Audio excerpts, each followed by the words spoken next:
हाँ भाई, तो हम लोगों ने अभी तक क्या क्या कंप्लीट कर लिया फिजिक्स में, एक बार देख लेते हैं। मैकेनिक्स कंप्लीट हो गया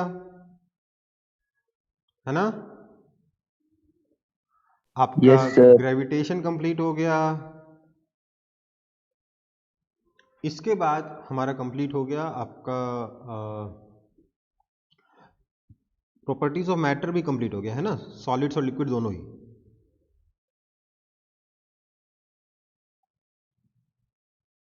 मैकेनिकल प्रॉपर्टीज ऑफ मैटर मतलब इलास्टिसिटी भी हो गया, और आपका फ्लूइड मैकेनिक्स भी कंप्लीट हो चुका है। अब हमारा जो अगला यूनिट है उसका नाम है थर्मल प्रॉपर्टीज ऑफ मैटर। इसमें हमारे पास कितने चैप्टर्स हैं तो देख लीजिए। कैलोरीमेट्री, थर्मल एक्सपेंशन,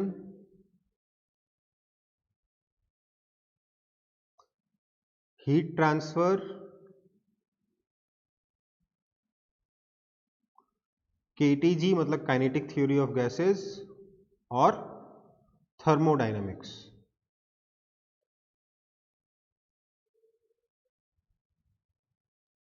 ठीक है, थर्मल प्रॉपर्टीज ऑफ मैटर में हमारे पास टोटल 5, इस यूनिट में 5 चैप्टर्स हैं। एनसीईआरटी में 3 है, उसमें कैलोरीमेट्री थर्मल एक्सपेंशन को एक बना रखा है, हीट ट्रांसफर भी शायद उसी में है, और केटीजी और थर्मोडायनेमिक्स अलग अलग है, मतलब कुछ कुल मिला के 3 है उसमें। मैं इसको 5 टुकड़ों में तोड़ता हूँ, calorimetry, thermal expansion, heat transfer, KTG और थर्मोडायनेमिक्स। ठीक है, इसमें आप यूं समझ लीजिए पहले 4 पोर्शन तो काफी ज्यादा इजी है, थर्मोडायनेमिक्स भी सिंपल है, पर पहले 4 तो बहुत इजी है। इनका क्वेश्चन अगर आ जाए एग्जाम में तो सॉल्व करना ही करना है, समझ में आई बात। तो इनको हम आज शुरू करेंगे। कैलोरीमेट्री पहला यूनिट है हमारा, पहला चैप्टर है हमारा कैलोरीमेट्री। कैलोरीमेट्री में हम क्या करते हैं, कैलोरीमेट्री में we study the relation between heat and temperature. Heat और टेम्परेचर के बीच में रिलेशन हम पढ़ते हैं कैलोरीमेट्री में। ठीक है बेटा, तो क्या होता है हीट और क्या होता है टेम्परेचर, किसी को आइडिया है? हीट और टेम्परेचर में क्या डिफरेंसेस होते हैं, क्या कैसे दोनों रिलेटेड हैं? किसी को आइडिया है? देखिए, Heat is a form of energy and temperature is the measure of how cold or hot. हाँ देखो, अगर सिंपल डेफिनेशन के बारे में बात करें तो heat is simply a form of energy, जबकि टेम्परेचर क्या है, temperature is a measure of degree of hotness and coldness. कोई चीज कितनी गर्म है कितनी ठंडी है इसको टेम्परेचर से मेजर करते हैं, और हीट क्या है, एनर्जी है। बट फिर भी दोनों में कुछ रिलेशंस हैं, दोनों आपस में रिलेटेड हैं, इसलिए कई बार कुछ जगहों पे कंफ्यूजन हो सकता है कि क्या चीज एग्जैक्टली हीट है, क्या चीज एग्जैक्टली टेम्परेचर है, दोनों एग्जैक्टली किस तरीके से रिलेटेड है। इसी चीज को हम कैलोरीमेट्री में पढ़ते हैं। तो कंपेरिजन शुरू करते हैं हीट और टेम्परेचर का। तो मैं यहाँ पर कुछ क्राइटेरियाज पे मैंने कंपेरिजन लिखा है यहाँ पे। सबसे पहले बात करते हैं मीनिंग से, तो क्या है हीट, क्या है heat is the amount of energy in a body, और temperature is the measure of intensity of heat, मतलब हीट टोटल एनर्जी है और टेम्परेचर उसकी इंटेंसिटी, मतलब वो कितना ज़्यादा, एक तरीके से कह सकते हैं एवरेज हीट एनर्जी पर मॉलिक्यूल, उसके बारे में बात करता है टेम्परेचर। थोड़ी देर में और अच्छे से डिटेल में आएंगे हम लोग। ठीक है, मेजरमेंट कैसे है, heat is total kinetic and potential energy. ध्यान दीजिएगा बेटा, हीट में सबसे पहला तो चीज है टोटल, मतलब आपका जो भी ऑब्जेक्ट है, जिस भी ऑब्जेक्ट के पास हम हीट के बारे में बात कर रहे हैं, हम उसकी टोटल एनर्जी के बारे में बात कर रहे हैं। कौन कौन सी, काइनेटिक भी और पोटेंशियल भी। Total kinetic and potential energy contained by molecules in an object. Molecules की total kinetic and potential energy है हीट। वहीं टेम्परेचर क्या है, temperature is the average kinetic energy. इसमें हम लोग सिर्फ काइनेटिक एनर्जी ही देख रहे हैं एक तरीके से, और average kinetic energy, exactly average kinetic energy measure नहीं करते हम, उसका एक इंडिकेटर है एक तरीके से टेम्परेचर। एग्जैक्टली काइनेटिक एनर्जी नहीं है, एग्जैक्टली एवरेज काइनेटिक एनर्जी नहीं है, उसका एक इंडिकेटर है। तो average kinetic energy of molecules in a substance, मतलब मॉलिक्यूल्स की टोटल एनर्जी हीट है और उनकी एवरेज एनर्जी के प्रोपोर्शनल, उसमें भी एवरेज काइनेटिक एनर्जी के प्रोपोर्शनल एक तरीके से टेम्परेचर है। एग्जैक्टली प्रोपोर्शनलिटी भी नहीं चलता, but it's something of that kind. ठीक है, हीट क्या होता है? Heat flows from hotter object to cooler object. ठीक है, जबकि टेम्परेचर क्या होता है?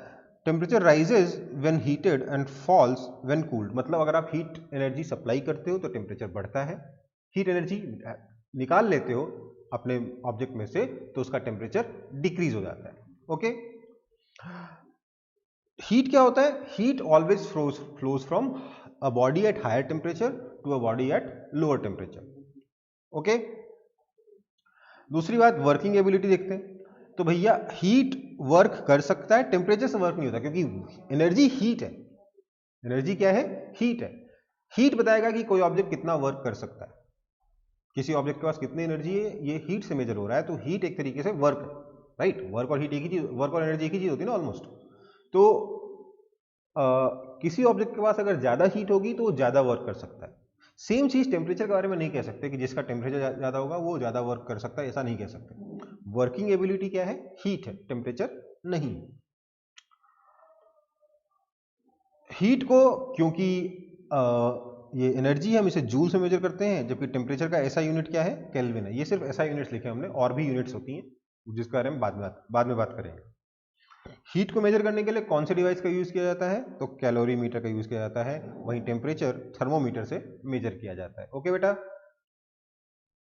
जनरली हीट को रिप्रेजेंट करने के लिए हम टर्म यूज करते हैं Q, और टेम्परेचर के लिए T या थीटा भी कई बार यूज किया जाता है। ओके, तो इसको एक बार सब लोग फटाफट कॉपी कर लेंगे।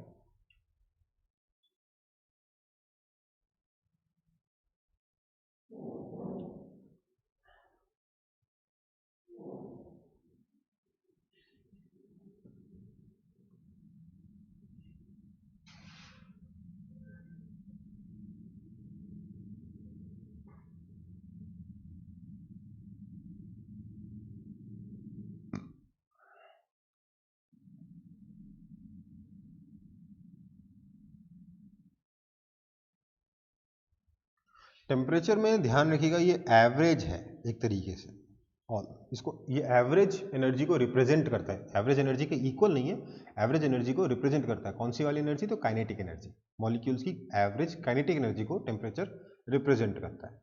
उसके इक्वल होता है क्या? बिल्कुल नहीं।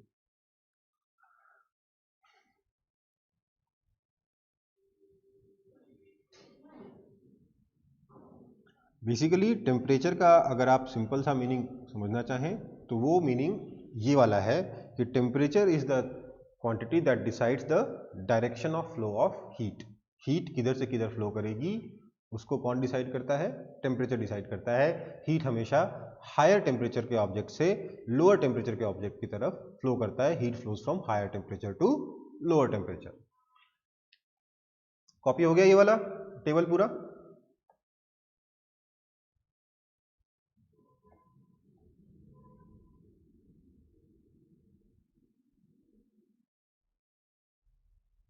बोलिए।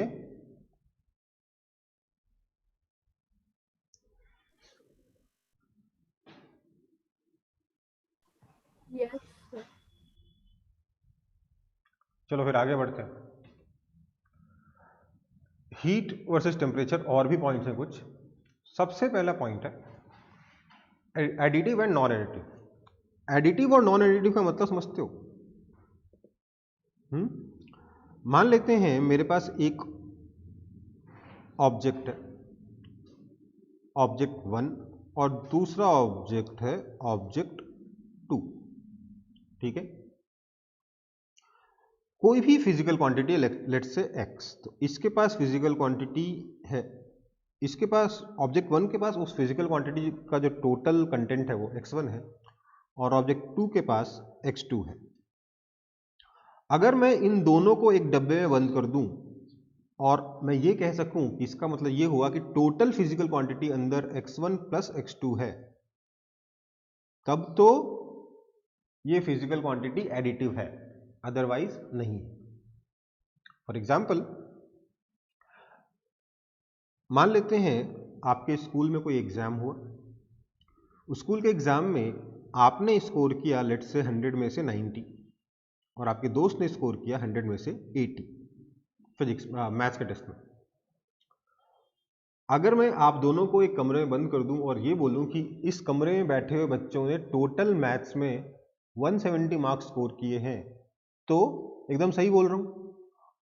मतलब कि जो टोटल मार्क्स हैं वो क्या है, एडिटिव, राइट। आपके मार्क्स प्लस आपके दोस्त के मार्क्स, टोटल मार्क्स कितने हो गए, एडिटिव हो गए। या यूं समझ लीजिए, आपको ये बोला गया कि लेट से आप फिजिक्स में 90 स्कोर किए हो, मैथ्स में 80 स्कोर किए हो और केमिस्ट्री में लेट से 95 स्कोर किए हो। आपसे बोला जाए कि अच्छा बताओ पीसीएम में टोटल मार्क्स आपके कितने आए हैं, तो क्या बोलोगे, 90 प्लस 80 170 प्लस 95 265। तो आपके जो टोटल मार्क्स हैं वो क्या हो गए, एडिटिव हो गए, है ना। बट आपके यही मार्क्स हैं, मैंने बोला फिजिक्स में कितने परसेंट स्कोर किए, तो आप बोलोगे 90%। मैथ्स में कितने परसेंट स्कोर किए, तो 80%, पेपर मान लीजिए 100 मार्क्स का था। केमिस्ट्री में कितना स्कोर किए, तो 95%। ओवरऑल कितने परसेंट स्कोर किए, तो क्या बोलोगे, 90% प्लस 80% प्लस 95% मतलब 265%, हाँ या ना। 265% मार्क्स स्कोर किया आप लोगों ने, नो सर। No, नहीं sir. ना। No, sir. मतलब क्या है, टोटल मार्क्स तो आप ऐड कर सकते हो बट परसेंटेज को ऐड नहीं कर सकते, है ना। तो कुछ क्वांटिटीज ऐसी होती हैं जिनको आप डायरेक्टली ऐड कर सकते हो, ठीक है। जब दो ऑब्जेक्ट्स को जोड़ दोगे, एक साथ रख दोगे, तो आप बोल सकते हो टोटल क्वांटिटी इतनी हो गई। और कुछ क्वांटिटीज में आप ऐसा नहीं कर सकते। तो हीट जो है वो एडिटिव क्वांटिटी है और टेम्परेचर नॉन एडिटिव क्वांटिटी है। कहने का मतलब ये है, मेरे पास ये एक ऑब्जेक्ट है, लेट्स से इसके पास total amount of energy Q1 है, इसके पास total amount of energy Q2 है। तो इस डब्बे में टोटल एनर्जी कितनी हो गई, Q1 प्लस Q2। तो हीट कितना हो गया, Q1 प्लस Q2। हीट को आपने सीधे ऐड कर दिया। लेकिन लेट्स से इसका टेम्परेचर भी 30 डिग्री सेल्सियस था, इसका टेम्परेचर भी 30 डिग्री सेल्सियस था। दोनों को अगर एक साथ रख दोगे तो क्या टेम्परेचर 60 डिग्री सेल्सियस हो जाएगा, होगा क्या, नहीं, no, नहीं होगा sir. ना। इसलिए टेम्परेचर क्या है, नॉन एडिटिव है। सॉरी, यहां गलत लिख दिया, ये यहां लिखना था मुझे टेम्परेचर। टेम्परेचर क्या है, नॉन एडिटिव है। समझ में आया एडिटिव और नॉन एडिटिव क्वांटिटी का डिफरेंस, हाँ है ना। Yes, sir. Yes sir. Okay, अगला, हीट कॉजेज। हीट क्या करता है, हीट की वजह से क्या होता है, heat causes rise in temperature of a body and temperature decides direction of flow of heat। समझ में आई बात। टेम्परेचर डिसाइड करता है कि हीट किस डायरेक्शन से किस डायरेक्शन में फ्लो करेगी और हीट क्या करता है, टेम्परेचर को बढ़ाता है। हीट सप्लाई करोगे टेम्परेचर बढ़ेगा। Okay, next, temperature is to heat is same as what is to charge।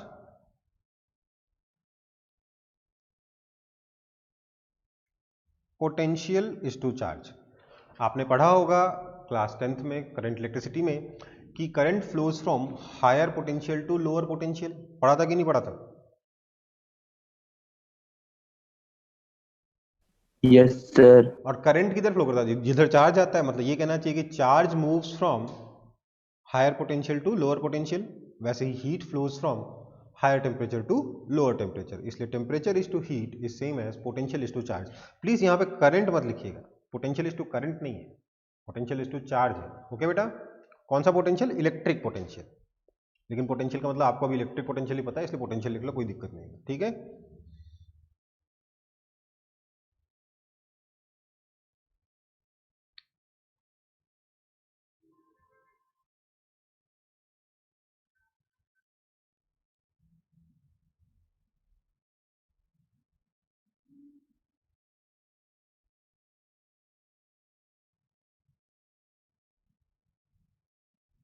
अभी हो गया होगा। Yes sir. Yes sir. Okay, next units of heat and temperature. Heat के यूनिट्स और टेम्परेचर के यूनिट्स हम लोग यहाँ पे देखेंगे। पहले बात करते हैं हीट की। आप मुझे बता सकते हो क्या कि हीट की एसआई यूनिट क्या होती है? जूल होता है, राइट? है ना बेटा? हीट की एसआई यूनिट क्या होती है? जूल। इसके अलावा इसकी अगर हम सीजीएस यूनिट के बारे में बात करें तो सीजीएस यूनिट क्या होगी? अर्ग, हाँ या ना? बोलो। Yes, sir. नहीं, सर देखो कैलोरी होगा। समझो बात को। हमें मालूम है कि जूल को अगर आप सीजीएस में कन्वर्ट करोगे तो वो अर्ग में कन्वर्ट हो जाएगा। बट जब हम लोग सीजीएस यूनिट वगैरह बना रहे थे उस वक्त हमें मालूम नहीं था कि heat is a form of energy. हमें लगता था हीट कुछ और ही है। हमको नहीं पता था हीट एनर्जी, हमको पता था हमको लगता था हीट कुछ और ही है। मतलब जब आग जलाते हैं ना किसी चीज के नीचे तो कुछ जादू से कोई और चीज ऑब्जेक्ट के अंदर घुस जाती है जिसकी वजह से उसका टेम्परेचर बढ़ जाता है। हमें ऐसा कुछ लगता था, हमें मालूम नहीं था कि ये एनर्जी है। तो इसलिए हम लोगों ने इसकी सीजीएस यूनिट में हम लोगों ने इसकी दूसरी यूनिट डिफाइन कर दी थी जिसका नाम था कैलोरी। क्या नाम था? कैलोरी। कैलोरी क्या होता है थोड़ी देर में डिटेल में पढ़ेंगे, बट अभी के लिए क्या पता होना चाहिए आपको कि 1 calorie is equal to 4.18 joule, और अप्रोक्सीमेटली इसको हम लोग 4.2 जूल लिखकर ही क्वेश्चंस को सॉल्व करते हैं। ठीक है, समझ में आई बात? ये याद रखना है कि 1 कैलोरी 4.2 जूल होता है या 4.18 जूल होता है। ऑब्वियसली हमारे पास और भी यूनिट्स होंगी, किलो कैलोरी। ठीक है, अब एक चीज याद रखिएगा, किलो कैलोरी जो है ना उसको कैपिटल CAL से भी रिप्रेजेंट कर सकते हैं। कैपिटल CAL का मतलब किलो कैलोरी होता है। ओके बेटा? Yes, sir. जब आपसे जो खासतौर से जो बायोलॉजी के स्टूडेंट्स वो बताएंगे मुझे कि एक इंसान की एवरेज एनर्जी कंजम्पशन दिन भर में कितना होता है, कितने कैलोरी होता है? 1800 कैलोरी होता है कि नहीं होता? यही पढ़ते हो ना? 1800 से लेकर 2000 कैलोरी के बीच में खाना खाना चाहिए दिन भर में, हाँ या ना? Yes sir. ओके, तो लेट्स डू सम कैलकुलेशन। मैं 2000 का यूज करके काम कर रहा हूँ। लेट्स से मैंने टोटल एनर्जी जो दिन भर में कंज्यूम करी है खाना खा के वो 2000 कैलोरी है। तो 2000 कैलोरी खाया तो it is same as 2000 into 4.2, that is equal to कितना हो गया? 8400 जूल्स, है ना? नाउ लेट्स से, वैसे मेरा वेट इतना है नहीं, बट लेट्स से मेरा जो मास है वो 84 kg है। कैलकुलेशन के लिए कह रहा हूं, ठीक है? लेट्स से मेरा मास 84 kg है। तो इतनी एनर्जी का यूज करके मैं कितनी हाइट तक चढ़ पाऊंगा, एक बार वो कैलकुलेट करते हैं। तो आएगा height h is equal to height क्या बोल रहा हूं,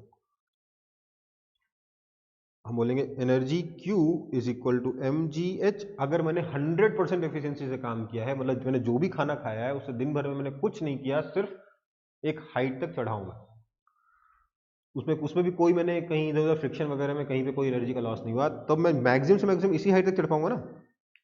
this implies height h is equal to Q upon mg, that is equal to 8400 joules upon mass 84, g को 10 ले लेता हूं, that is equal to 10 metres. मतलब दिन भर में मैं ज्यादा से ज्यादा 3 फ्लोर चढ़ सकता हूं,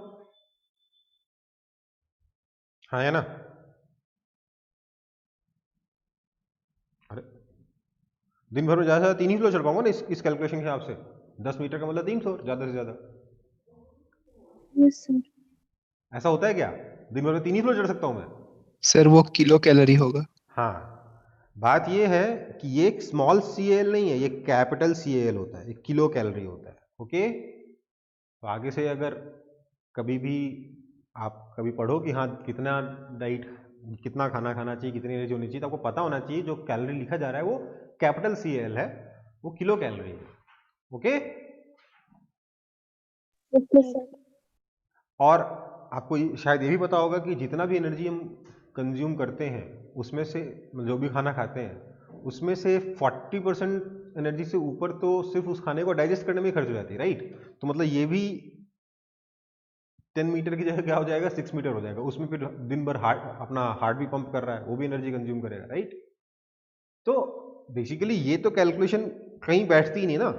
जवाब क्या है, जो एनर्जी हम कंज्यूम करते हैं वो 1800 से 2000 किलो कैलोरी होनी चाहिए। ओके, जो भी है, ये तो खैर जनरल नॉलेज की बात थी। इस चैप्टर से रिलेटेड इसमें कुछ भी नहीं था, तो इसको आप कॉपी करने की कोई जरूरत नहीं है, ये सिर्फ कैलकुलेशन करके दिखा रहा था मैं, ठीक है।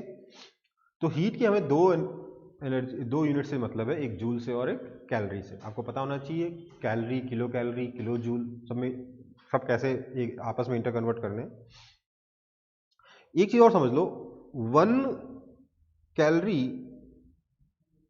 इज इक्वल टू 4.2 जूल होता है ना। Therefore 1 is equal to 4.2 joule per calorie बोल सकता हूं। इस चीज को हम लोग कहते हैं जूल्स कांस्टेंट। क्या कहते हैं इसको, जूल्स कांस्टेंट। और इसको भी हम लोग कैपिटल जे से ही रिप्रेजेंट करते हैं। तो इस वजह से क्या है, कभी कभार कंफ्यूजन हो जाता है कि कैपिटल जे जूल है कि जूल्स कांस्टेंट है कि क्या है। बट 4.2 जूल पर कैलोरी जो नंबर है उसको हम लोग जूल्स कांस्टेंट कहते हैं। बेसिकली आपको बोला गया, लेट्स से आपके पास, आपने हीट प्रोवाइड करी है 100 कैलोरी और आपको लेट्स से उसे ऐसा यूनिट में कन्वर्ट करना है, तो इसको कहते हैं 100 जे। 100 जे का मतलब, ये जे क्या है, जूल नहीं है, ये क्या है, जूल्स कांस्टेंट है।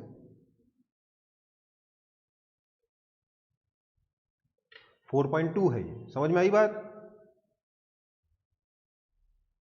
ये वाला जे जूल नहीं है, जूल कांस्टेंट है। कभी वो आपको कंटेक्स्ट से समझ में आ जाएगा जब किसी क्वेश्चन में आएगा तो।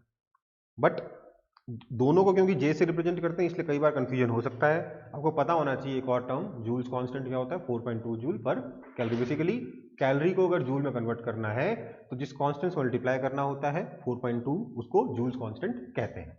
ओके बेटा, चलो हीट हो गया। अब बात करते हैं यूनिट्स ऑफ टेम्परेचर की। टेम्परेचर के कितने यूनिट जानते हो आप लोग, बताइए। 4। कौन कौन सी। Celsius, Kelvin, Fahrenheit, Reaumur. क्या, सेल्सियस, केल्विन, हाँ, फ़ारेनहाइट, फ़ारेनहाइट और र्यूमर, आर। मेरे को चौथा सुनाई नहीं दे रहा क्योंकि मेरे को 3 ही मालूम है। वैसे चौथे पांचवें 4 क्या, बहुत सारे और हैं। एक तो डिग्री न्यूटन भी है, मतलब न्यूटन ने भी एक अपना यूनिट डिफाइन कर रखा था। उसने क्या किया था, जैसे पानी को गर्म करते थे ना, तो पानी का जो फ्रीजिंग पॉइंट है उसको 0 डिग्री सेल्सियस बोलते हो और बॉइलिंग पॉइंट को 100 डिग्री सेल्सियस बोलते हो। तो न्यूटन ने अपना एक यूनिट डिफाइन किया था, डिग्री न्यूटन। उसमें उसने बोला था जो फ्रीजिंग पॉइंट है वो तो 0 डिग्री न्यूटन है, लेकिन जो बॉइलिंग पॉइंट है वो 100 डिग्री सेल्सियस नहीं है, वो 32 डिग्री न्यूटन है। मतलब उसने 100, जो पूरा जो फ्रीजिंग पॉइंट से बॉइलिंग पॉइंट का जो डिस्टिंक्शन था उसको 100 पार्ट से डिवाइड करने के बजाय 32 पार्ट से डिवाइड किया था। क्यों, क्योंकि वो आधा आधा आधा आधा करके चीज़ों को स्टडी करता था। ठीक है, कि टेम्परेचर 100 डिग्री सेल्सियस से आधा हो गया 16 हो गया, और आधा हो गया, मतलब 32 डिग्री न्यूटन से आधा हो गया 16, और आधा हो गया 8, और आधा हो गया 4, और आधा हो गया 2, और आधा हो गया 1। इस तरीके से स्टडी करने के लिए उसने 32 डिग्रीज में डिवाइड किया था। बट हमारे पास जो मेनली 3 जो कॉमन यूनिट्स हैं वो क्या क्या हैं, वो है डिग्री सेल्सियस, डिग्री फ़ारेनहाइट और केल्विन। इसमें से ऐसा यूनिट कौन सी है, ये आपकी ऐसा यूनिट है। ठीक है, आपको पता होना चाहिए कि x degree Celsius is equal to 273 plus x kelvin, है ना बेटा। ये तो पता है कि नहीं पता। Yes sir. तो क्या मैं ये लिख सकता हूं कि अगर चेंज इन टेम्परेचर लिखें,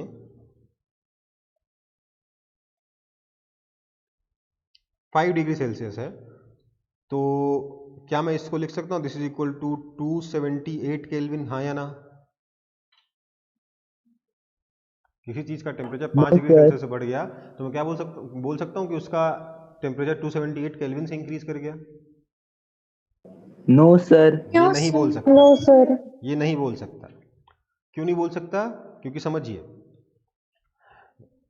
लेट्स से टेम्परेचर जो है ना डिग्री सेल्सियस में टेम्परेचर x1 से चेंज होकर x2 चला गया, तो केल्विन में क्या होगा, 273 प्लस x1 से चेंज होकर 273 इंटू तो 273 प्लस x2 तक चला जाएगा, है ना। Yes, sir. तो यहां पर जो चेंज इन टेम्परेचर आया वो कितना हो गया, x2 माइनस x1, और यहां पर जो चेंज इन टेम्परेचर आया केल्विन में वो भी कितना हुआ, X2 minus X1. तो अगर चेंज इन टेम्परेचर के बारे में बात कर रहे हो तो delta T degree Celsius is equal to delta T kelvin, ये पता होना चाहिए। चेंज इन टेम्परेचर, अगर हम सिर्फ चेंज इन टेम्परेचर का अगर हम लोग सिर्फ चेंज इन टेम्परेचर के बारे में बात करें तो चेंज इन टेम्परेचर चाहे आप डिग्री सेल्सियस में निकालो चाहे आप केल्विन में निकालो, आंसर सेम आता है। ठीक है बेटा, हाँ या ना, ये बहुत इंपॉर्टेंट है।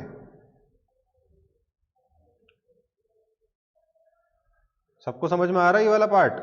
अगर आप सिर्फ टेम्परेचर के बारे में बात करो तो आपका डिग्री सेल्सियस और फ़ारेनहाइट केल्विन अलग अलग यूनिट्स हैं, अलग अलग आंसर देंगे, अलग अलग नंबर देंगे। बट अगर आप चेंज इन टेम्परेचर के बारे में बात करो, अगर एब्सोल्यूट टेम्परेचर के बारे में बात करो तब तो अलग अलग है, लेकिन अगर आप चेंज इन टेम्परेचर के बारे में बात करो तो चाहे आप टेम्परेचर को डिग्री सेल्सियस में मेजर करिए चाहे टेम्परेचर को केल्विन में मेजर करिए, आंसर सेम आएगा। ओके बेटा,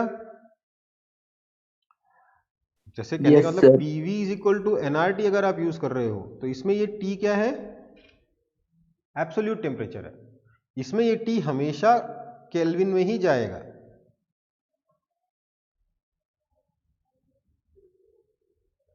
ठीक है, बट अगर हम कभी बोले कि इस ऑब्जेक्ट का टेम्परेचर राइज हुआ है बाय 5 डिग्री सेल्सियस तो we can simply write the object का टेम्परेचर राइज हुआ है बाय 5 केल्विन। तो चेंज इन टेम्परेचर में आप डिग्री सेल्सियस और केल्विन को इंटरचेंजेबली यूज कर सकते हो, यहां पर नहीं यूज कर सकते। ओके बेटा,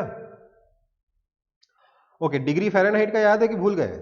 x डिग्री सेल्सियस कितने डिग्री फ़ारेनहाइट होता है?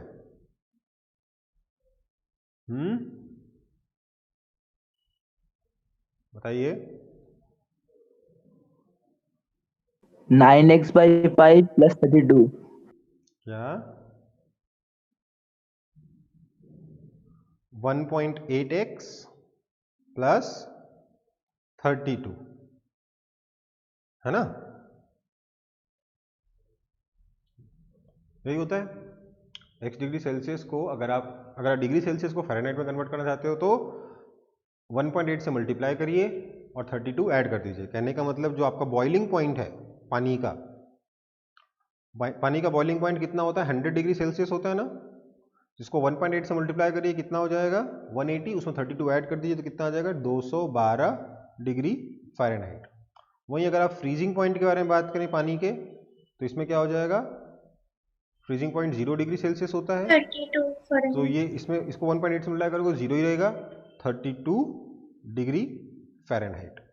ठीक है, अगर डिग्री फ़ारेनहाइट को केल्विन में कन्वर्ट करना तो डायरेक्ट मत कन्वर्ट करिए, बहुत कंफ्यूजन हो सकता है, कैलकुलेशन में मिस्टेक हो सकती है।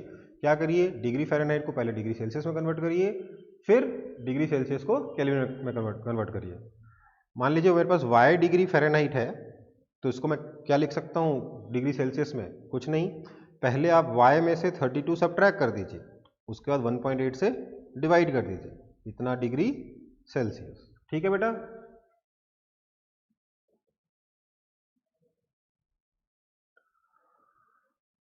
जैसे 212 डिग्री फ़ारेनहाइट है, इसमें 32 सब्ट्रैक्ट किया, कितना हो गया 180 हो गया, 180 को 1.8 से डिवाइड कर दीजिए, कितना बचा 100 बचा, तो 212 degree Fahrenheit is equal to 100 degree Celsius. ठीक है, अब मान लीजिए 212 डिग्री फ़ारेनहाइट को आपको केल्विन में कन्वर्ट करना है तो पहले डिग्री सेल्सियस में कन्वर्ट कर लिया 100 डिग्री सेल्सियस, फिर इसको केल्विन में कन्वर्ट करने के लिए 273 ऐड कर दिया, कितना हो गया 373 केल्विन। ओके है ये, कि कोई दिक्कत है इसमें?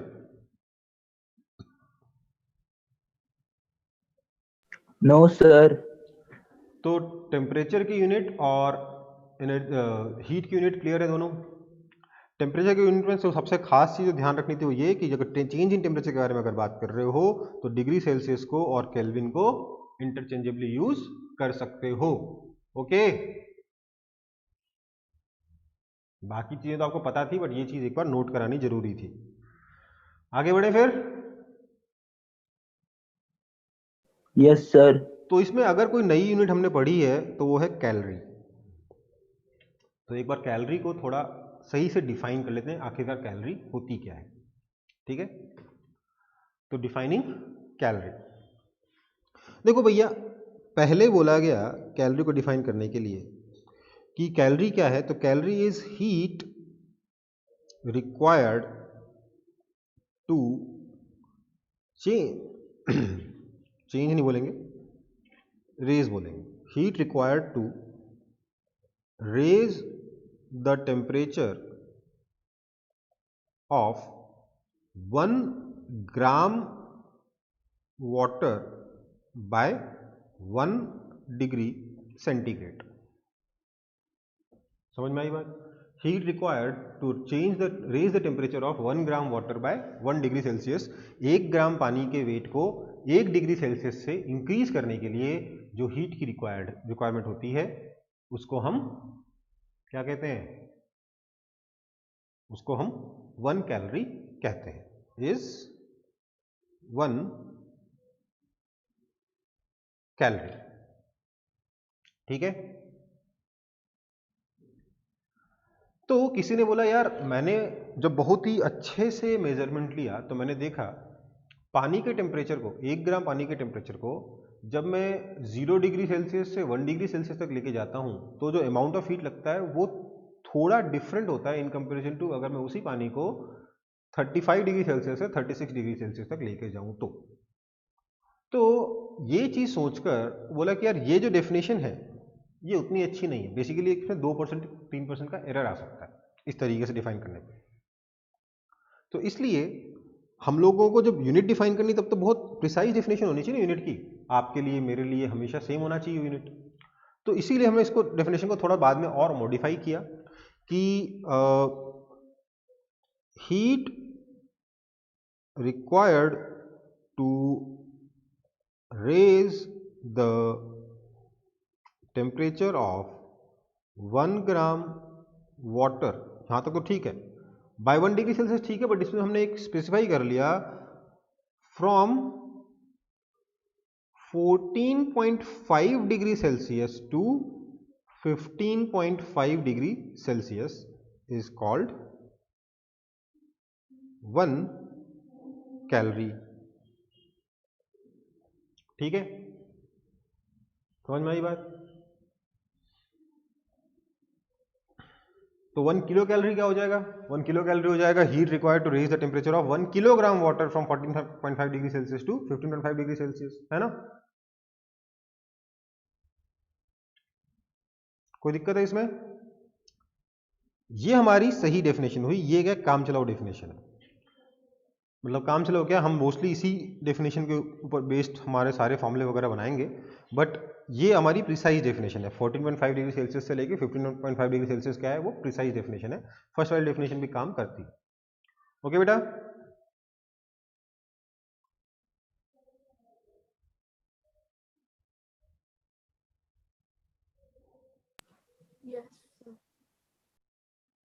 आगे बढ़े। Yes, sir. ओके, देखिए अब हमारे पास है relation between heat and temperature of an object. Let's say हमारे पास ये एक ऑब्जेक्ट है, इसको हमने हीट दिया Q। Q क्या है? हीट है। Q अमाउंट ऑफ हीट हम लोगों ने इस ऑब्जेक्ट को सप्लाई किया।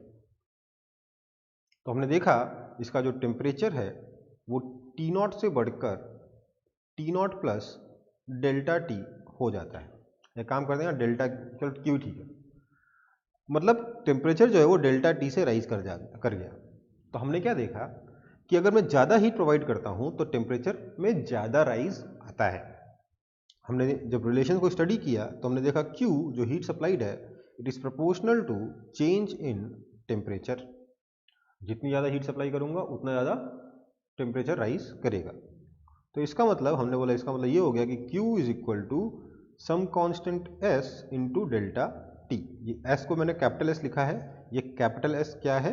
तो capital S is nothing but heat capacity of the object. Capital S क्या है? Heat capacity of this object. इस ऑब्जेक्ट की हीट कैपेसिटी को हम लोगों ने कैपिटल S से रिप्रेजेंट किया है। Q is equal to S delta T आया। फिर किसी ने बोला यार ऐसे तो हम हर एक ऑब्जेक्ट के लिए अलग अलग S बनाते जाएंगे तो फालतू में परेशान होंगे, क्यों ना हम मटेरियल के हिसाब से बात करना शुरू करें। तो उसने बोला लेट से अगर मैं कोई भी और मटेरियल ले लूं जिसका मास m है, कोई एक ही मटेरियल है ये, मतलब या तो कॉपर है या एल्यूमिनियम है या पानी है या रेत है, कोई एक ही मटेरियल लिया उसने। तो इसको अगर मैं हीट सप्लाई करता हूं, इससे इसका टेम्परेचर T0 से बढ़ के T0 प्लस डेल्टा T हो जाता है। तो उसने बोला जो हीट की जो रिक्वायरमेंट पड़ रही है ये सिर्फ डेल्टा T के प्रोपोर्शनल नहीं है, ये मास के भी प्रोपोर्शनल है। जितना ज़्यादा ऑब्जेक्ट होगा, जितना ज़्यादा मास होगा, उतना ज़्यादा हीट रिक्वायर्ड होगा। तो यहाँ से हमें मिला, इसका मतलब ये हो गया कि Q is proportional to m delta T। This implies Q is equal to m s delta T। ये वाला s स्मॉल s है, ये s यहाँ पे प्रोपोर्शनैलिटी कांस्टेंट है। इस s का हमने क्या नाम दिया? इस s का हमने नाम दिया स्पेसिफिक हीट कैपेसिटी। इन दोनों को अगर आप कंपेयर करोगे तो क्लियर सी चीज दिख रही है कि जो कैपिटल S था, जो हीट कैपेसिटी था, that is simply mass into specific heat capacity. समझ में आई बात?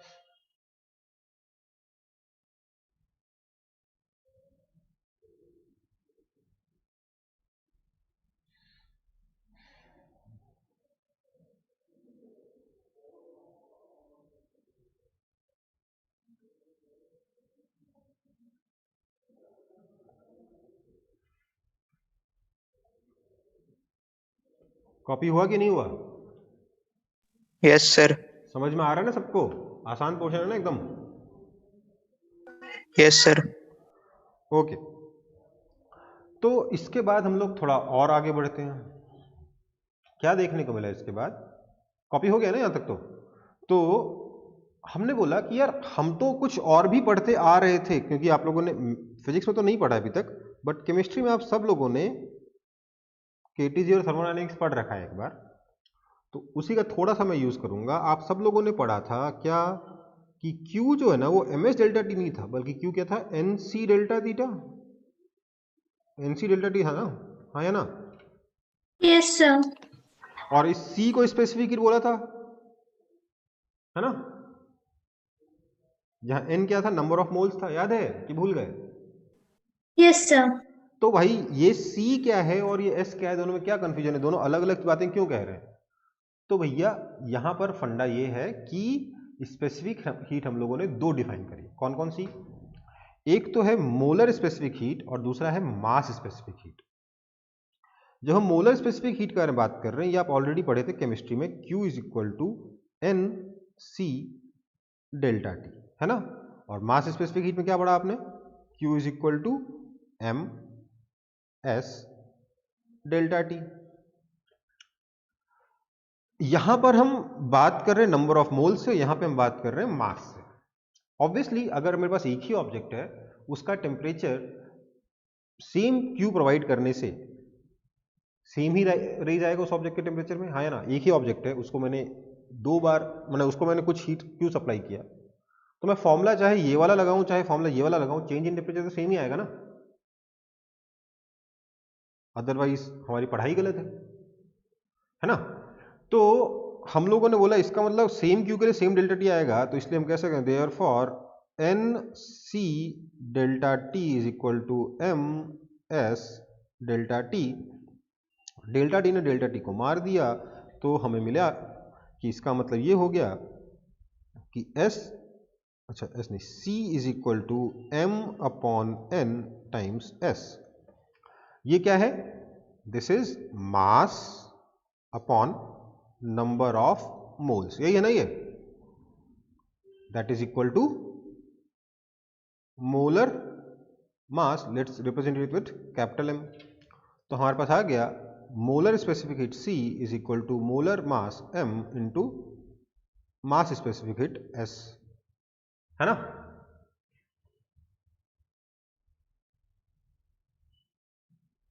कोई कंफ्यूजन हो इसमें तो बता दो।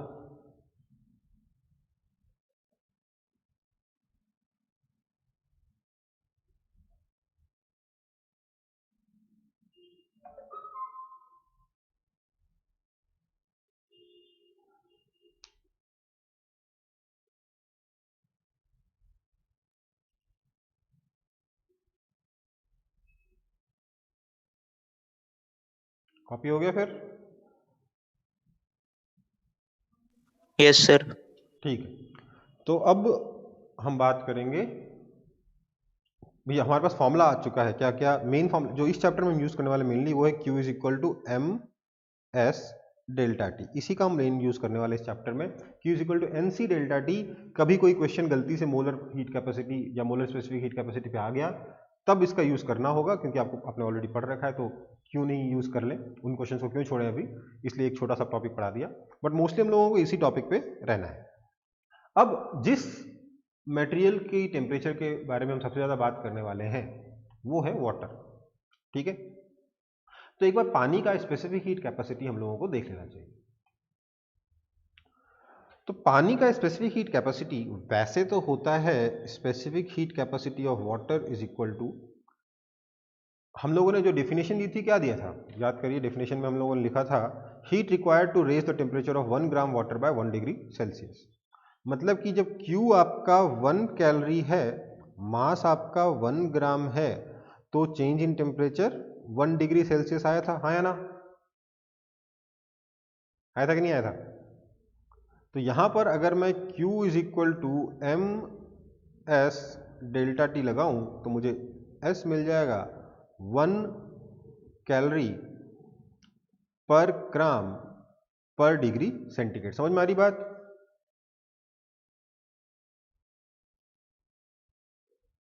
इस डेफिनेशन को यहां लिखिए, 1 कैलोरी हीट से 1 ग्राम वाटर का टेम्परेचर 1 डिग्री सेल्सियस से रेज होता है, हाँ या ना?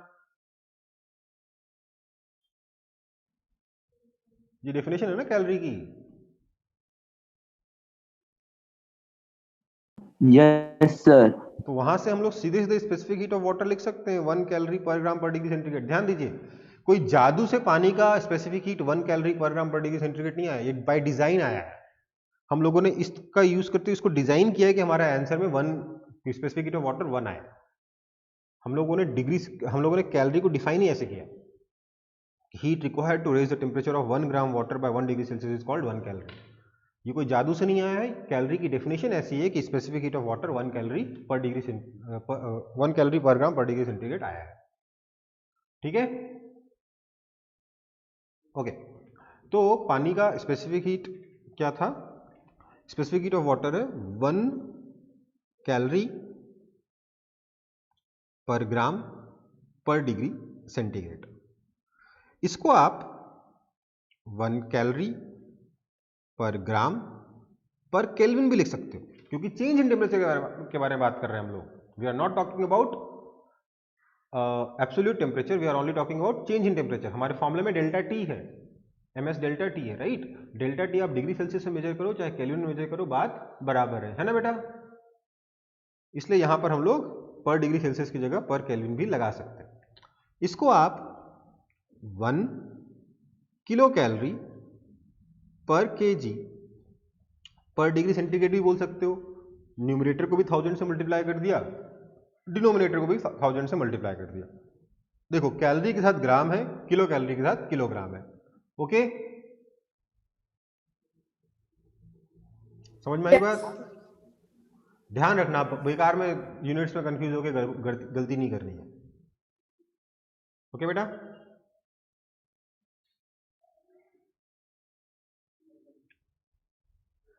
ठीक है, तो सर ये ग्राफ क्या बना रखा है आपने? तो देखो भैया, मैंने आपको बोला था कि स्पेसिफिक हीट ऑफ किसी मटेरियल या स्पेसिफिक हीट टेम्परेचर के साथ कुछ ना कुछ वेरिएशन तो शो करेगा ही करेगा। तो स्पेसिफिक हीट ऑफ वाटर और टेम्परेचर के बीच में मैंने ये ग्राफ बनाया है। हमने क्या देखा है कि जब टेम्परेचर 0 डिग्री सेल्सियस है ना, उस वक्त स्पेसिफिक हीट ऑफ वाटर 1 नहीं है, 1.06 क्या है इसमें, ये किस में निकाल रहे हैं? ये निकाल रहे हैं हम लोग कैलोरी पर ग्राम पर डिग्री सेंटीग्रेड में। ये टेम्परेचर है आपका डिग्री सेंटीग्रेड में। यहाँ पर 0 डिग्री है, यहाँ पर 20 डिग्री है, यहाँ 40 डिग्री है, यहाँ 60 डिग्री है, यहाँ 80 डिग्री है और यहाँ पर 100 डिग्री है। 0 डिग्री पे पानी का स्पेसिफिक हीट 1.06 होता है, 100 डिग्री पे ये 1.08 कैलोरी पर ग्राम पर डिग्री सेंटीग्रेड हो जाता है।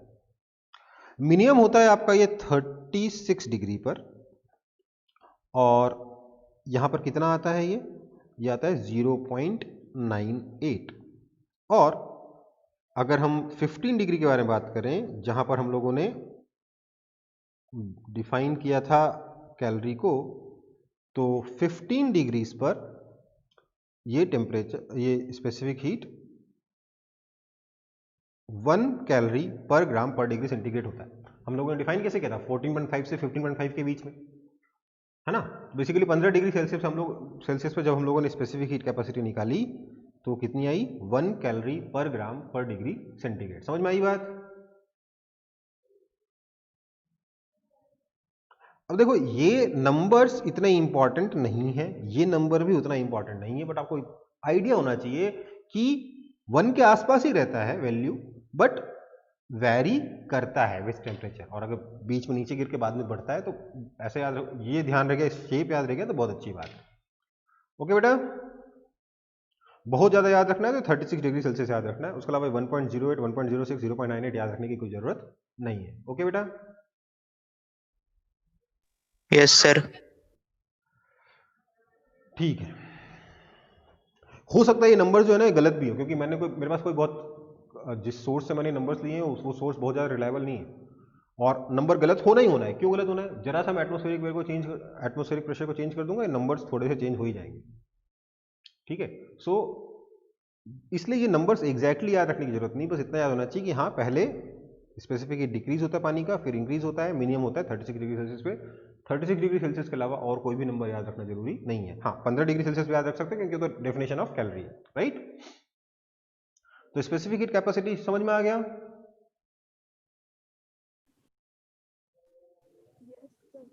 तो कुछ एग्जाम्पल करेंगे। एक एग्जाम्पल करिए, फटाक से, छोटा सा क्वेश्चन है, नन्हा मुन्ना बच्चों वाला क्वेश्चन है, जल्दी सॉल्व करिए।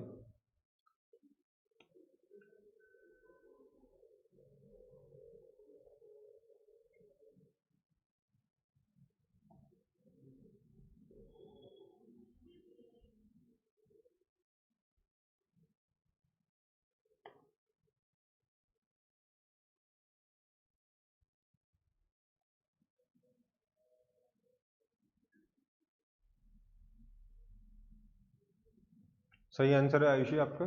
क्या होगा? सिंपल सी बात है, लेकिन बेटा 100 क्या, ये भी बताना चाहिए 100 kCl. यार।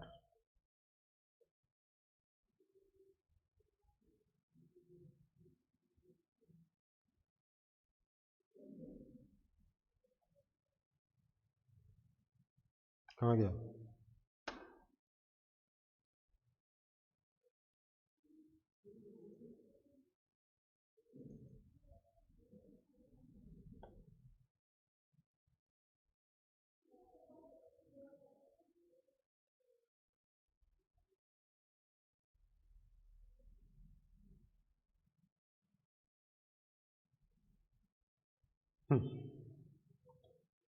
क्या करेंगे? देखिए, क्वेश्चन पूछा है कि find the amount of heat required to raise the temperature of 2 kg water by 50 degree Celsius. बहुत सिंपल सा क्वेश्चन है। क्या होगा? Q का फॉर्मूला होता है हमारे पास ms डेल्टा T।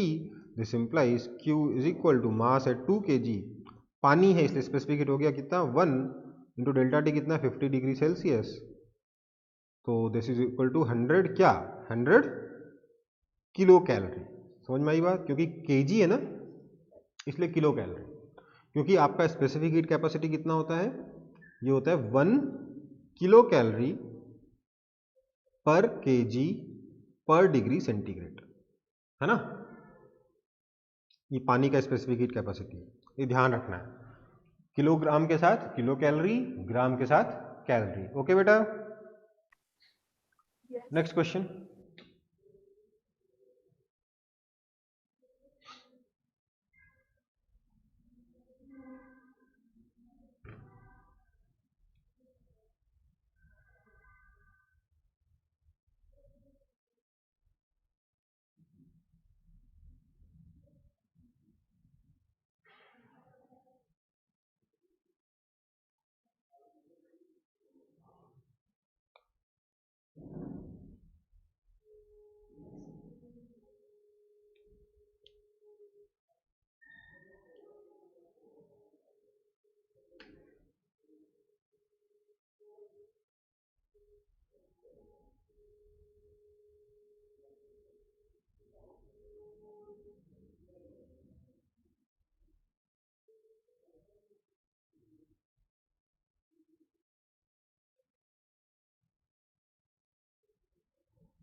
समझ में आया क्वेश्चन?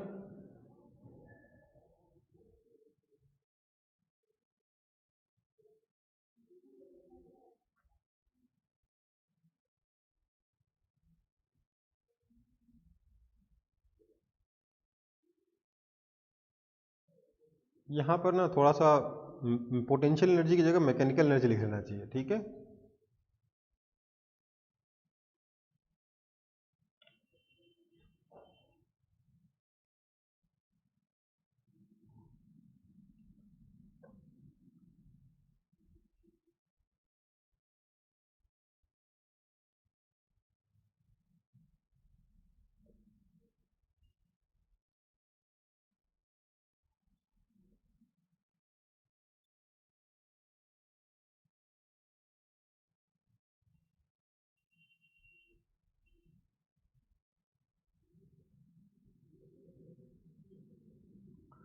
देखो क्या करेंगे, हम बोलेंगे कि mgh is equal to ms delta T. अब देखिए, क्योंकि दो अलग अलग टाइप की चीज़ों को आप कंपेयर कर रहे हो, एक तरफ मैकेनिकल एनर्जी है, एक तरफ थर्मल एनर्जी है, इसलिए ऐसे क्वेश्चन में ऑलवेज बी केयरफुल अबाउट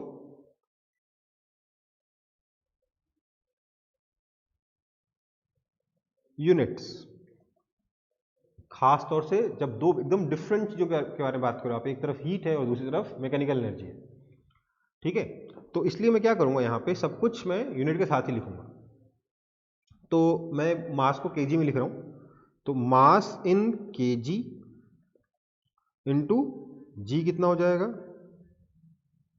एक काम करते हैं, mgh को तुम डायरेक्टली लिख सकते हैं, क्योंकि mgh एनर्जी है ना, mgh एनर्जी है, तो m को अगर मैं केजी में ले लूँ तो mgh जूल हो जाएगा, है ना।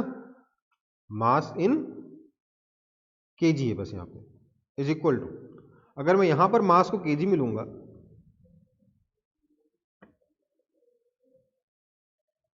तो यहाँ स्पेसिफिक हीट कितना हो जाएगा, 1 कैलोरी नहीं आएगा, क्या आएगा, किलो कैलोरी आएगा, है ना।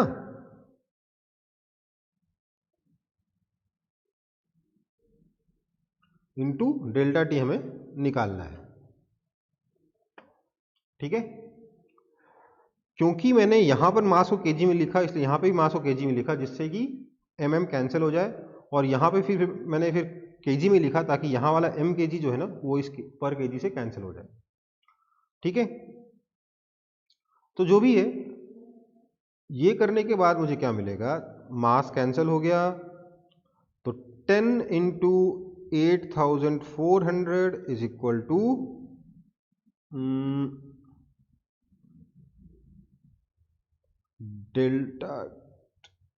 डेल्टा टी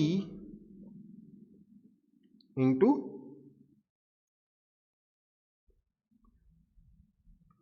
सब कुछ 1 ही बचा तो सिर्फ कैलोरी बच गया, यहाँ पर जूल बचा, यहाँ पे कैलोरी आ गया। समझ में आई बात? दिस इंप्लाइज 10 इंटू 8400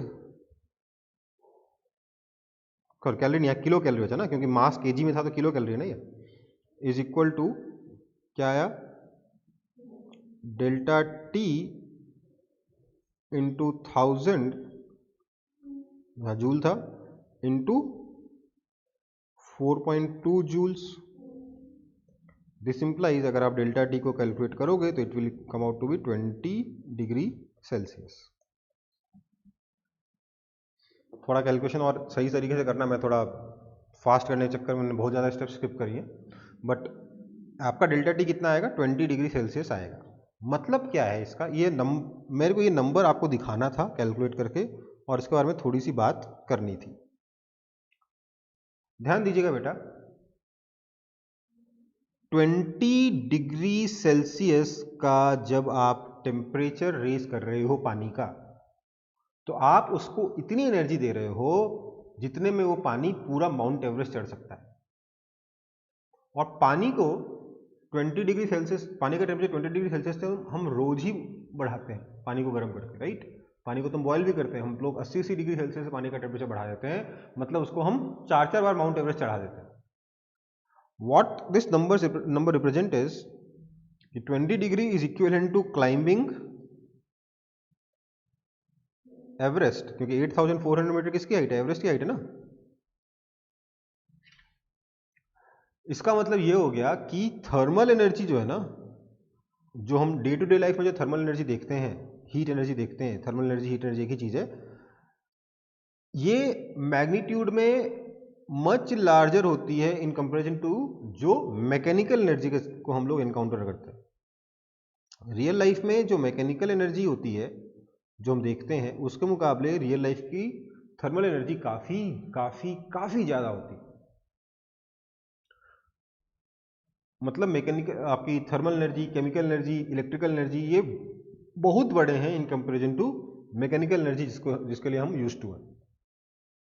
ठीक है, मतलब पानी को आप थोड़ा सा देर गर्म करते हो, 20 डिग्री सेल्सियस से टेम्परेचर बढ़ जाता है, उतने हीट में, उतनी एनर्जी में पानी पूरा माउंट एवरेस्ट चढ़ सकता है। और आप ध्यान रखिए, आप और मैं भी 70% तो पानी के ही बने हैं, है ना। तो सोचिए, आपको लेट से फीवर आया, कभी फीवर आया, फीवर आपका नॉर्मल टेम्परेचर 98 डिग्री फ़ारेनहाइट रहता है, यहां से बढ़ के लेट से बहुत गंदा फीवर आया था,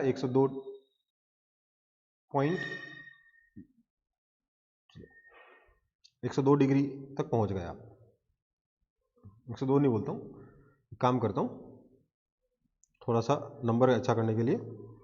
लेट से आपको नहीं, किसी बच्चे को 103.4 डिग्री फ़ारेनहाइट तक का टेम्परेचर आ गया। मतलब कि डेल्टा टी कितना हो गया, डेल्टा टी हो गया 5.4 degree Fahrenheit, that is equal to 3 degree Celsius. आपने नोट किया होगा कि टेम्परेचर जो है ना, अगर इतना तेज बुखार होता है तो टेम्परेचर दिन में एक बार नहीं आता, दिन में 4 बार आके जाता है। तो मतलब 12 डिग्री सेल्सियस है तो उसका सिर्फ टेम्परेचर बढ़ गया है, दैट इज इक्विवेलेंट टू वो 0.6 माउंट एवरेस्ट चढ़ चुका है सिर्फ अपने टेम्परेचर के बेसिस पे। उसमें इतनी एनर्जी खर्च हो चुकी है उसके बॉडी से, जितनी एनर्जी में वो 0.6 माउंट एवरेस्ट चढ़ सकता था। अगर 4 बार बुखार आके दिन में उतर जाए ना एक आदमी को जो थोड़ा बीमार है, तो वो दिन में आधा माउंट एवरेस्ट से ऊपर चढ़ के उतर चुका है, वो भी अगर 100% एफिशिएंसी है तो। वैसे पूरा माउंट एवरेस्ट चढ़ के आ चुका है। तो सोचो जरा, उसका वेट कितनी तेजी से लूज होगा कि नहीं होगा, होगा कि नहीं? Yes sir. होता भी, आपने देखा होगा, आदमी बीमार पड़ता है 10 दिन हॉस्पिटल, अगर कोई आदमी 10-12 दिन हॉस्पिटल में रह के आ जाए तो 5-5, 7-7, 10-10 किलो वेट लूज करके आ जाता है। होता है कि नहीं होता? घर में एक्सरसाइज कर कितना वेट लूज कर पाते हो क्या?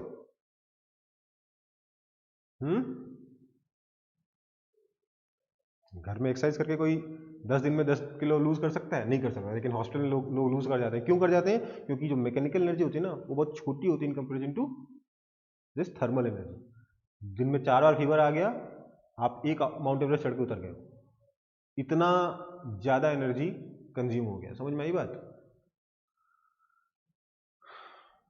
दिन में कोई एक दिन में माउंट एवरेस्ट चढ़ के आ सकता है क्या प्रैक्टिकली?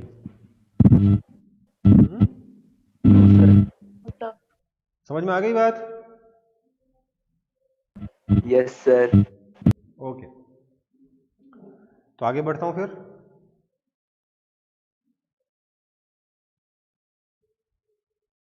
नेक्स्ट टॉपिक है हमारा कैलोरी मीटर। कैलोरी मीटर क्या होता है भैया? बहुत सिंपल सा डिवाइस है, एक कंटेनर है। मतलब सिंपल सी बात है, इसमें क्या होता है, कैलोरी मीटर का पर्पस क्या होता है? It is used to study relation between heat and temperature. ठीक है, बेसिकली इसमें हम क्या करते हैं, सिंपल भाषा में क्या है, this is an insulated container with thermometer and stirrer। Basically एक इंसुलेटेड कंटेनर लीजिए, उसमें एक थर्मोमीटर डाल दीजिए और एक चम्मच डाल दीजिए, आपका कैलोरीमीटर बन गया। इस केस में ये आपका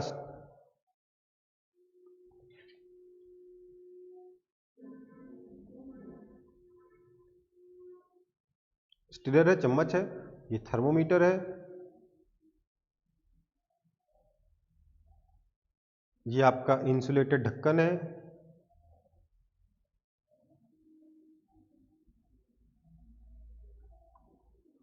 this is your insulated container,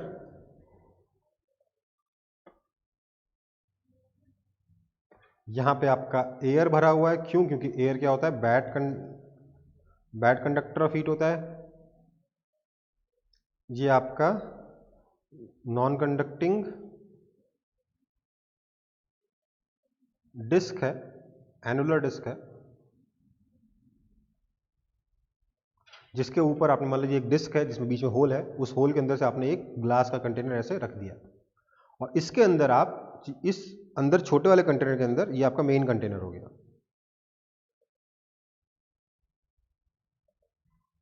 ये इंसुलेटेड आउटर कंटेनर कह सकते हो आप इसको।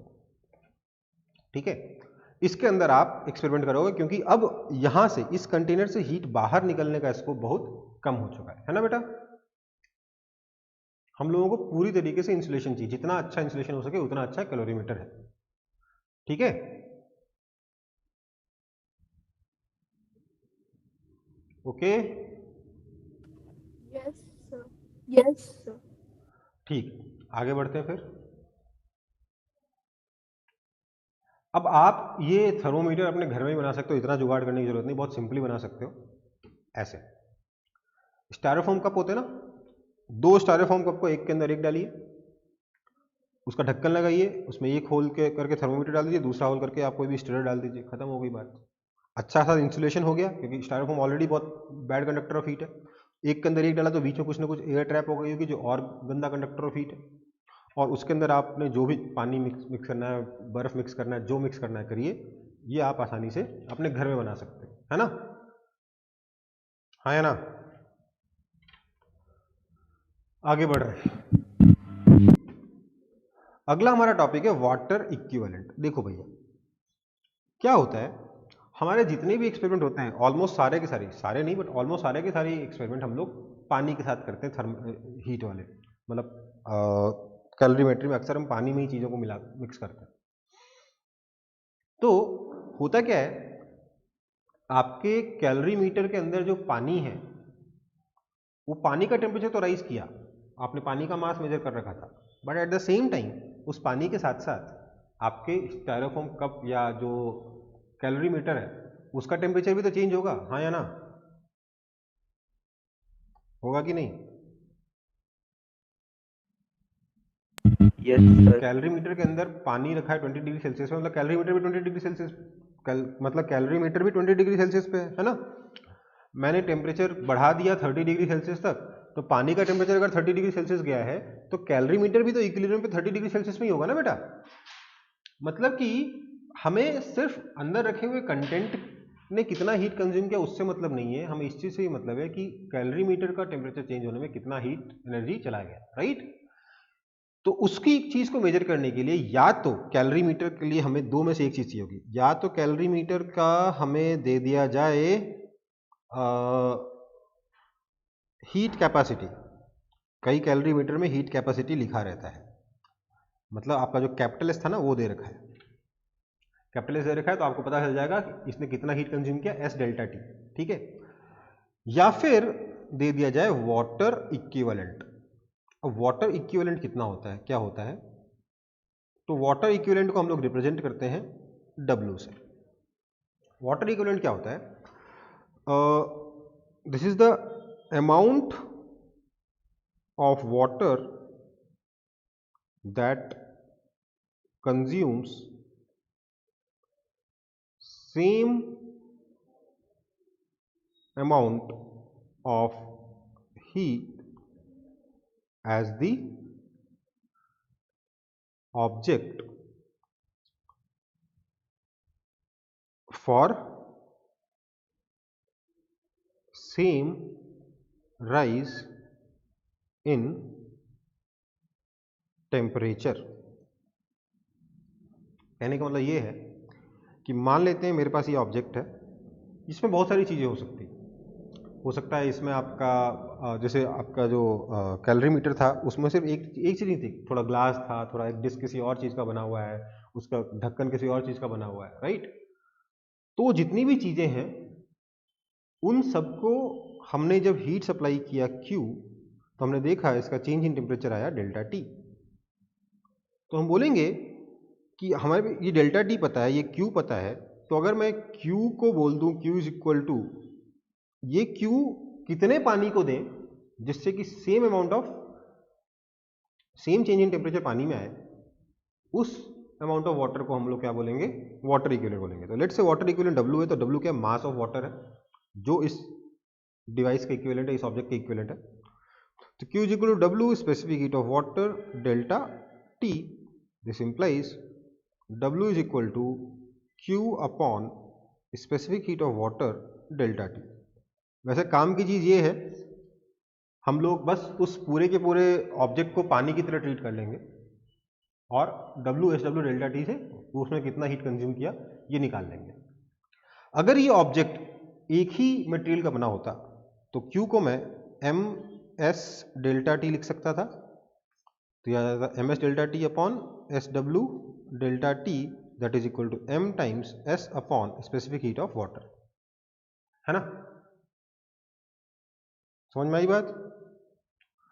अब ध्यान दीजिएगा बेटा थोड़ा सा, स्पेसिफिक हीट ऑफ वाटर कितना है 1 है, तो ये कितना हो गया W कितना हो गया MS हो गया, और MS क्या होता है, हीट कैपेसिटी होता है। तो हीट कैपेसिटी और वाटर इक्विवेलेंट सेम है कि अलग अलग चीजें हैं,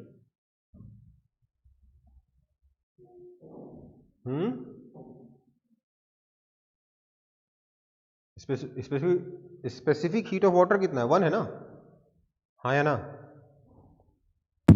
यस सर। तो MS को 1 से डिवाइड कर रहे हो, बेसिकली आप कैपिटल एस को 1 से डिवाइड कर रहे हो ना, तो ये तो बेसिकली आपका हीट कैपेसिटी हो गया ना वाटर इक्विवेलेंट, हाँ या ना।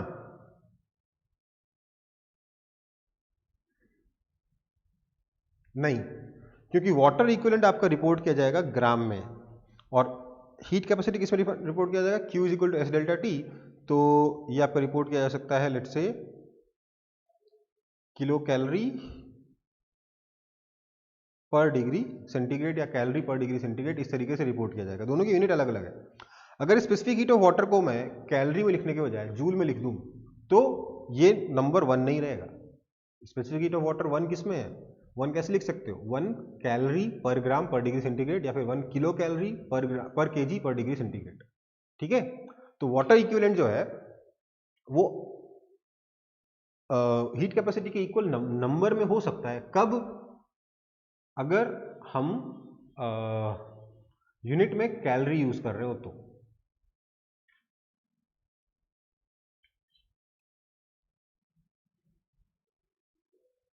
ठीक है बेटा, तो इसको भी कॉपी कर लीजिए कि भैया वाटर इक्विवेलेंट क्या होता है, हीट कैपेसिटी क्या होता है, दोनों सेम चीज नहीं है। क्योंकि स्पेसिफिक हीट ऑफ वाटर 1 नहीं है, 1 किलो कैलोरी पर केजी पर डिग्री सेंटीग्रेड। ओके,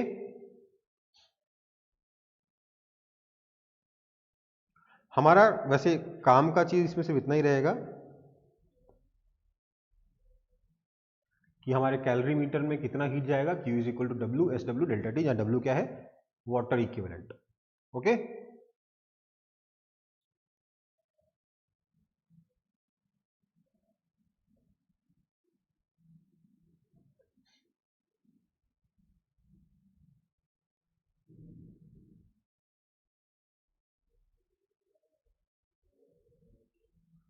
तो वाटर इक्विवेलेंट भी क्लियर है आप लोगों को?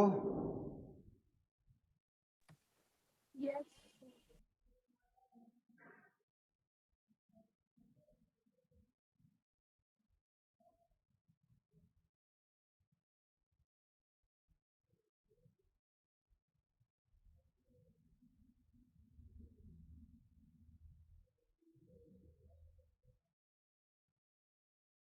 कॉपी हो गया?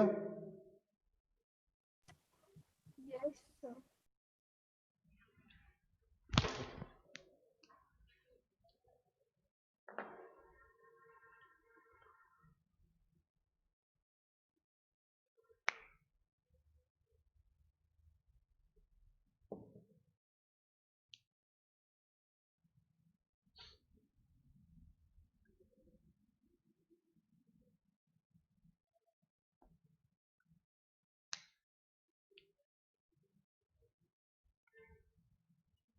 आगे बढ़ता हूं।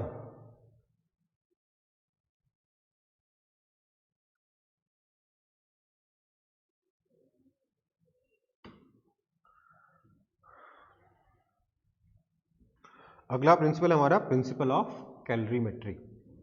ठीक है, ये किस में काम करता है? ये काम करता है for an isolated system. Isolated system का क्या मतलब है?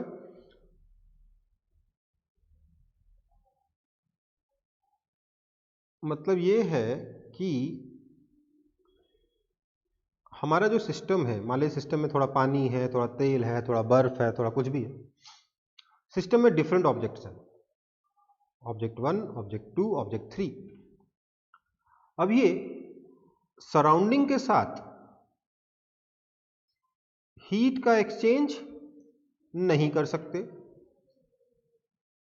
मास का एक्सचेंज भी ये लोग नहीं कर सकते। मतलब अंदर जो हीट है वो अंदर ही रहेगी, अंदर जो मास है वो अंदर ही रहेगा। समझ में आई बात? हाँ या ना? Yes, sir. तो प्रिंसिपल ऑफ कैलोरीमेट्री कहता है कि heat gained by one is equal to heat lost by others. समझ में आई बात? एक ऑब्जेक्ट जितना हीट गेन करेगा वो किसके बराबर होगा? बाकी के ऑब्जेक्ट जो हीट लूज करेंगे उसके बराबर होगा, है ना? सीधी सी बात है, बाहर तो निकल नहीं सकता, तो आपस में हीट एक्सचेंज कर सकते हैं ना। Yes sir. बेसिकली देखा जाए तो ये भी किस चीज का एप्लीकेशन है? ये भी एनर्जी कंजर्वेशन का ही एप्लीकेशन है ना। अब देखो, इस तरीके से इक्वेशन लिखना मेरे को पसंद नहीं है, क्योंकि सोचना पड़ता है कि किसने हीट गेन किया, किसने हीट लूज किया। मैं सीधे बोलता हूं, और total heat gained by all equals to 0, है ना बेटा? सबने मिलके जो टोटल हीट गेन किया है वो इक्वल टू 0। कहने का मतलब ये है, लेट से ये ऑब्जेक्ट है m1 मास का, इसका टेम्परेचर T1 था। ये दूसरा ऑब्जेक्ट है m2 मास का, इसका टेम्परेचर T2 था। ये तीसरा ऑब्जेक्ट है m3 मास का, इसका टेम्परेचर T3 था। इन तीनों को हमने एक कैलोरीमीटर के अंदर रख दिया, आपस में एक दूसरे का हीट एक्सचेंज करके फाइनल टेम्परेचर बन गया इनका T। तो मैं बोलूँगा इसने कितना हीट गेन किया, तो Q1 हो जाएगा m1 S1 T minus T1, है ना? Q2 हो जाएगा m2 S2 T minus T2, और Q3 हो जाएगा m3 S3 T minus T3 होगा कि नहीं होगा? Yes, sir. तो अब मैं बोलूंगा मैंने तीनों के द्वारा गेन किया गया हीट निकाल लिया। ध्यान दीजिए, ऐसा नहीं हो सकता कि ये T1, T2, T3 तीनों से बड़ा हो, है ना? तीनों में से किसी न किसी एक से छोटा होगा ही होगा, है ना बेटा? ऐसा तो हो नहीं सकता ना कि आपने 40 डिग्री सेल्सियस पे एक ऑब्जेक्ट रखा, 30 डिग्री सेल्सियस पे दूसरा ऑब्जेक्ट रखा और 25 डिग्री सेल्सियस पे तीसरा ऑब्जेक्ट रखा, तीनों को साथ में रखा तो 50 डिग्री सेल्सियस हो गया। ऐसा हो सकता है क्या? नहीं हो सकता। No, sir. ऐसा नहीं हो सकता। जो टेम्परेचर होगा वो इनके बीच में ही कहीं होगा, 40 डिग्री और 25 डिग्री से 40 डिग्री और 25 डिग्री के बीच में ही कहीं आएगा। समझ में आई बात? टेम्परेचर 40 डिग्री और 25 डिग्री के बीच में ही कहीं आएगा। बीच में कुछ भी हो सकता है, मतलब जो मैक्सिमम है उससे कम रहेगा, जो मिनिमम है उससे ज्यादा ही रहेगा टेम्परेचर, चाहे जो कर लो। ठीक है, ये 50 डिग्री सेल्सियस नहीं हो सकता। तो मतलब क्या हुआ, इन तीनों में से कम कोई एक क्वांटिटी नेगेटिव है और कम से कम कोई एक पॉजिटिव हो सकता है। दो पॉजिटिव होंगे एक नेगेटिव होगा, या दो नेगेटिव होंगे एक पॉजिटिव होगा। समझ में आई बात? Yes, sir. तो मैं कह रहा हूं total heat gained by all is zero, मतलब कि Q1 plus Q2 plus Q3 is equal to zero. इसमें आपको दिमाग नहीं लगाना पड़ेगा कि किसका टेम्परेचर बढ़ा किसका टेम्परेचर घटा। अगर आप इस तरीके से चलोगे तो आपको बोलोगे जिसका टेम्परेचर इंक्रीज हुआ उसने हीट गेन किया, जिसका टेम्परेचर डिक्रीज हुआ उसने हीट लूज किया।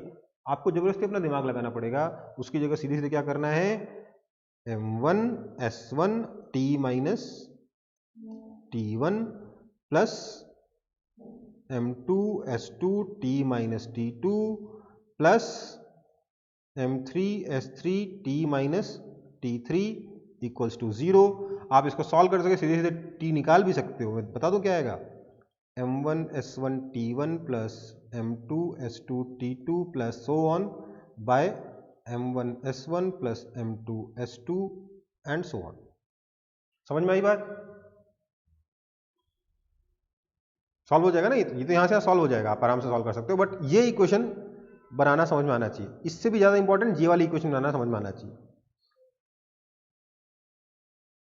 ठीक है बेटा, तीनों के द्वारा गेन किया गया हीट, मैं उसके लिए क्या मानना पड़ा, मुझे मानना पड़ा कि फाइनल टेम्परेचर जो है ना इन तीनों से बड़ा है। तीनों से बड़ा मानते हुए इक्वेशन लिखो, ऑटोमेटिकली आप देखोगे कि तीनों से बड़ा नहीं आएगा, सही टेम्परेचर अपने आप आ जाएगा। समझ में आई बात? तीनों का सम अगर जीरो होगा तो किसी न किसी को तो नेगेटिव होना पड़ेगा ना। Yes. ठीक है, तो प्रिंसिपल ऑफ कैलोरीमेट्री पे आज का लेक्चर खत्म कर रहे हैं। नेक्स्ट लेक्चर में हम लोग प्रिंसिपल ऑफ कैलोरीमेट्री पे बेस्ड क्वेश्चंस सॉल्व करेंगे। ओके बेटा? Okay, sir. ठीक है, चलो आज की क्लास खत्म Thank करते you, हैं। sir. थैंक यू बेटा। Thank you, sir. Thank you बेटा, आज की क्लास खत्म करते हैं। ये यूनिट्स वगैरह का ध्यान रखना, इस चैप्टर में अगर कोई चीज परेशान करती है आप लोगों को तो वो यूनिट्स ही परेशान करता है, इसलिए यूनिट्स का ध्यान रखेंगे। ओके बेटा, चलो फिर टाटा बाय बाय, अगली क्लास में मिलेंगे।